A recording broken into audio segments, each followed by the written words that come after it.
Hi, my name is Kay. Special K if you nasty. No, I'm just playing. This is my page where I talk about my spiritual journey. Uh, okay, so I want to start by saying I know I ain't got no bra. Leave me alone. I'm at work and I'm high and the air conditioner is on. So, boom. Okay, so boom. All right, first I want to talk about today.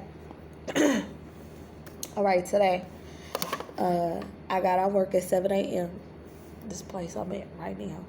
I got off work at 7 a.m. and I was having like my eye was jumping.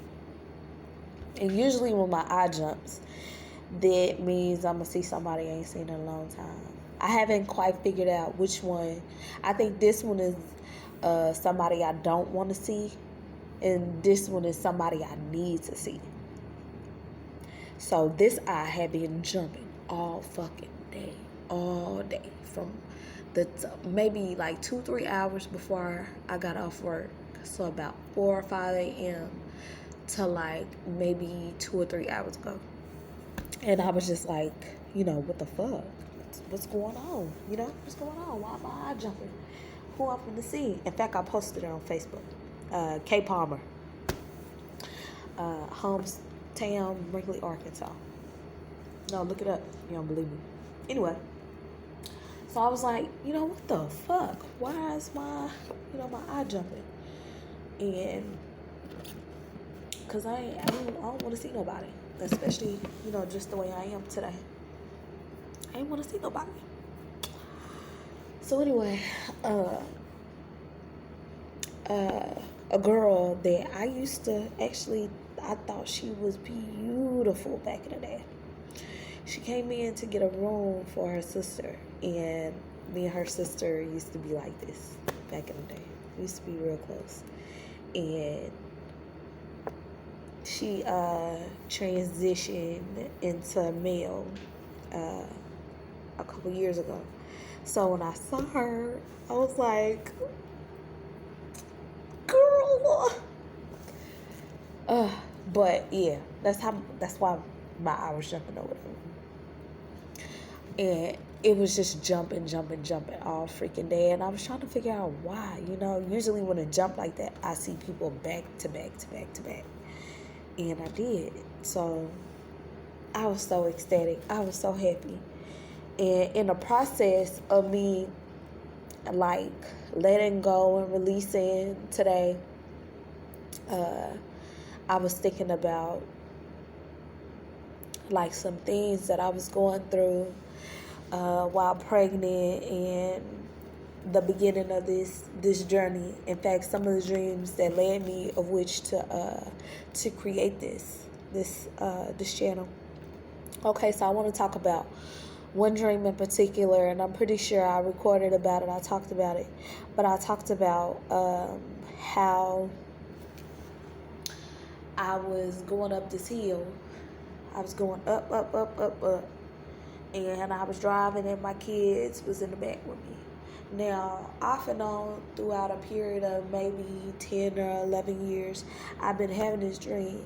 And each time something more or something less is either added or taken away from that dream itself. And this is what I like about spirits and spirit guides and all of that, because like they work with you on a level of which they feel like they can work with you, like they not gonna come at you if you sensitive to like loud noises and shit like that. They wouldn't be like, hey, I'm trying to get your attention, so I'm gonna push this thing over here by my altar so you can feed me, or I'm gonna do this or I'm gonna do that, to get your attention, or to get you to pray, or to get you to give an offering, or to get you to give whatever. So anyhow, I was dreaming that I was going up, and in the first couple of dreams I dreamt that I had 4 or 5 kids in the back, and I was just driving it, and I was crying, and I looked back, and when I looked up, it was like You are now leaving Arkansas. I think that's what it was. You're now leaving Arkansas. Or you're now entering Arkansas. Either way, at that point in time in my life, I took that as a sign to either leave Arkansas or grow, come back to Arkansas. And in a some strange twisted fate, I had the dream recently when I was pregnant. I had it all over again, but I dreamt that the sign was saying I was entering Arkansas, and I was homeless, and I was living in I said hotels. I was in hotels, but I think at this time we were. Let me turn this ear off.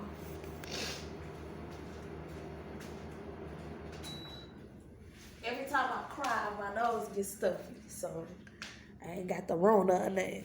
That's just what it is. But yeah,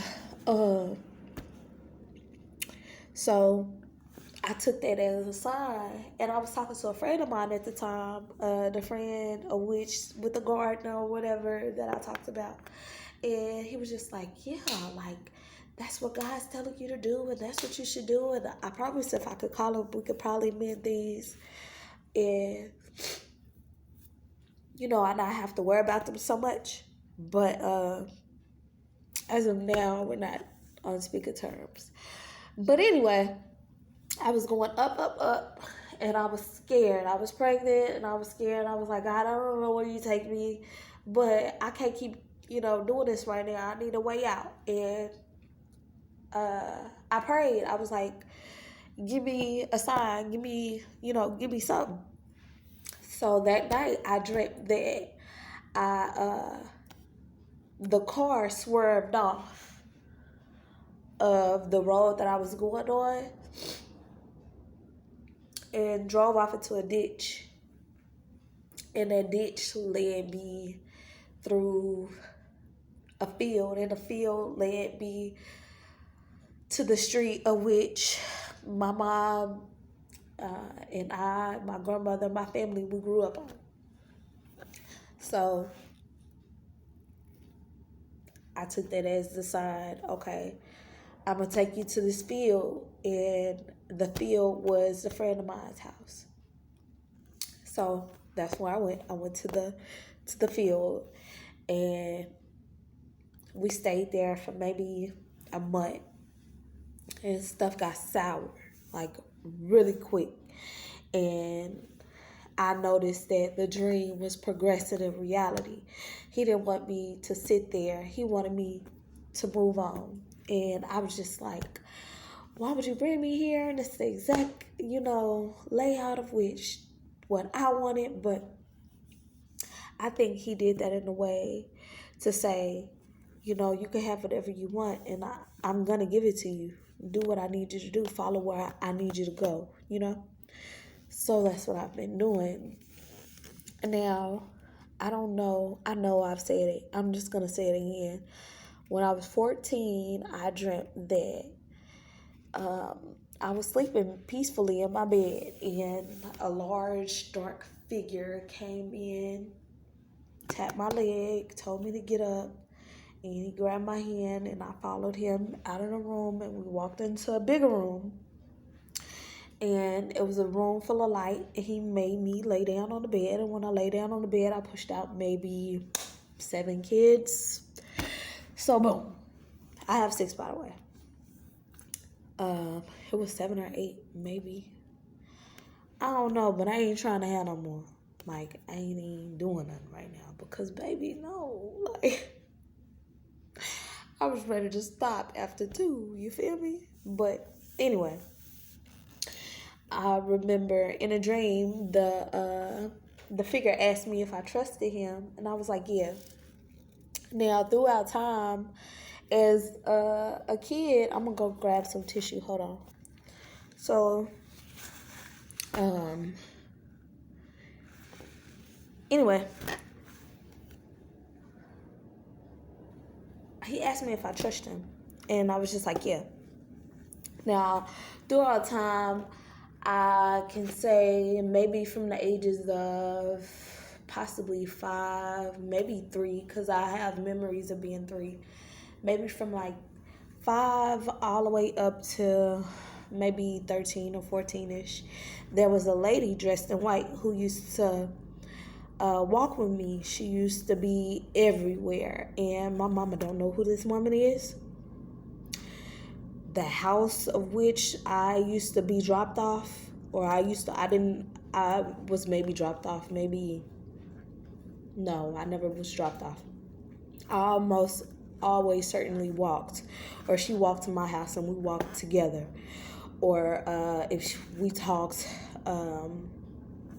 it'll be like, in fact, there's this field here in Brinkley by the water plant, and the water plant is closed now, and the field has, I think it's been burnt or something, but I can vividly remember going to this field and sitting in the field and talking to her and playing with sunflowers. Sunflowers are my favorite flowers, and chrysanthemums. It's just the petals for me. I just caught my time at 11:11. Well, and that's my birthday, 11/11. I was born at 11/11 on 11. That's some freaky stuff right there. But yeah, she was always around. Like, she was always around. I grew up not having too many friends and ended up talking to myself a lot of times. And I honestly thought it was an older lady who was sad for me. But when I look back at it, it's a reminder that I had a very good, strong guardian, and she's still right here. She's still right here, her and him. And there's a God by the name, or goddess by the name of Abatabla, and his gender is neither male nor female. He can be male or female. And I honestly think that was he is my Orisha.